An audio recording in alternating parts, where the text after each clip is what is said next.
Okay, wrapping up my time in California. In prayer, I felt like it was time to go back, and I didn't know where back was. I felt that it was Kansas City area. The couple I was living with before sent me gas money so I could get back, and they asked if I could stay there for a little while, and they said yes, so that's where I was headed. And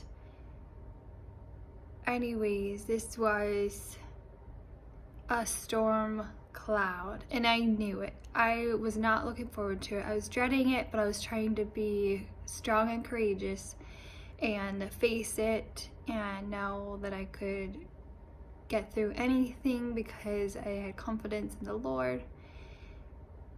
Anyways, so I hit the road and I went off the road.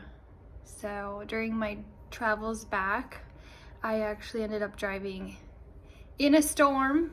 So I hit an icy patch in New Mexico, went off the road, called 911 and had to wait for the tow, and that took a chunk of the minimal funds I had to survive off.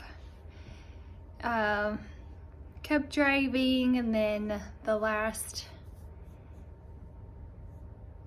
second to last day, I got caught in a snowstorm. So it was 20 miles an hour, 15, bumper to bumper, basically no visibility. I had a semi behind me, which freaked me out because I actually went off the road a little bit and I had to back up.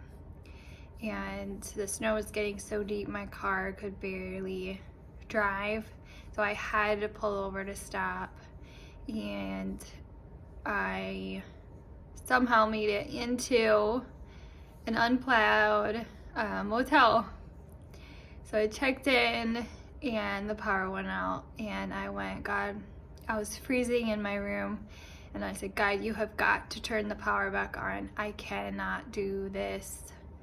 I actually was packing up my stuff, ready to sleep in my car that night. Like, thankfully I had a full tank of gas, and I was in my car, and 30 minutes later the power came back on.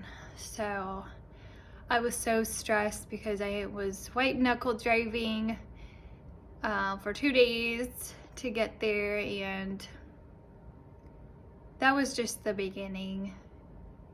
I got to Kansas City and I asked around for other places to stay. I needed something more stable. Nothing came together. Closed doors everywhere.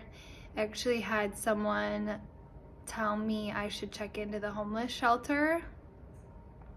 And I was like, Lord, I knew this would be tough, but here we are, and what are we doing? So my only option really was to ask my parents in Minnesota if I could stay with them. So I reached out and I said, hey, would that be okay? And they said yes. And that was a whole nother challenge I will talk about in the next video.